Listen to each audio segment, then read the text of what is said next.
Episode 27। एक नन्हा कलाकार। एक कोने में खड़े बूढ़े नौकर ने चुपचाप लिविंग रूम के अंदर दो लोगों को, एक बड़े और एक छोटे को देखा। वो बन्नी और माही थे। उसने सोचा था कि माही विक्रम का दिल जीतने के लिए कुछ भी करेगी, लेकिन इसके बजाय उसने पूरी सुबह स्क्रिप्ट पढ़ने में बिताई। इस बीच बन्नी हमेशा की तरह अपनी किताबें और ड्राइंग में बिजी था। बहुत कुछ अलग नहीं था, लेकिन अगर कोई ध्यान से देखे तो उन्हें एहसास होगा कि बन्नी कभी कभार माही की ओर देखता और फिर बन्नी खुश हो जाता।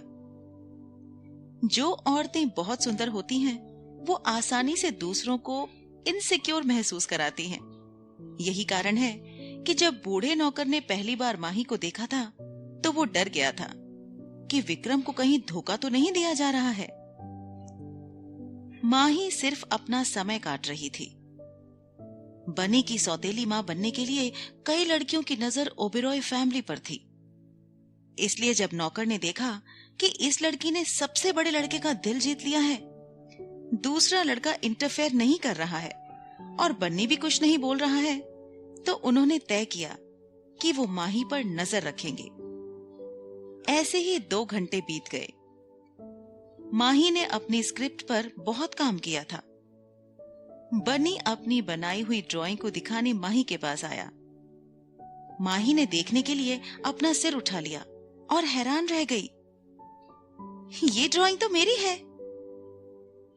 बन्नी शांत था, लेकिन उसकी पसंदीदा ड्राइंग स्टाइल पोर्ट्रेट थी। ड्राइंग में लड़की थोड़ी अजीब लग रही थी, लेकिन माही ने तुरंत खुद को पहचान लिया था।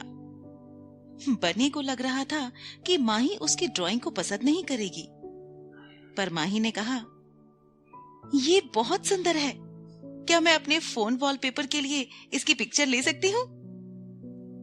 माही जानबूझकर चापलूसी करने की कोशिश नहीं कर रही थी। रंगों में कॉन्ट्रास्ट माही को हमेशा से पसंद था। बन्नी की ड्राइंग देखकर माही को लगा कि बन्नी ड्राइंग में पहले से ही एक मास्टर है। बन्नी ने माही को वो ड्राइंग दी। माही ने कहा, आप मुझे दे रहे हैं? बन्नी ने अपना सिर हिलाया। थैंक्स, मैं आपसे बहुत प्यार करती हूँ। माही ने बन्नी को गले लगाया और उसके नरम गालों पर चूमा। तभी माही ने पैरों की आवाज सुनी। उसने धीरे धीरे सीढ़ियों से नीचे आते हुए विक्रम को देखने के लिए अपना सिर घुमाया। वो घर के कपड़े पहने हुए था और उसके बाल गंदे थे। ऐसा लग रहा था वो अभी अभी जागे हैं। वो अब और भी हैंडसम लग रहे थे। माही तो जैसे कहीं खो गई हो, पर उसने अपना होश संभालते हुए कहा, अब विक्रम, तुम आज काम पर नहीं गए? हाँ, मैंने आज छुट्टी ली है। विक्रम ने एक डील साइन की थी, जिसके लिए उन्होंने बहुत मेहनत की थी। उसके बाद आराम करना जरूरी था, ऐसा माही ने सोचा। तभी विक्रम ने माही से कहा, ये पहली बार है जब लिटिल बन्नी ने कोई स्केच बनाया है। सच में? फिर मुझे इस बात की बहुत खुशी है, माही ने कहा।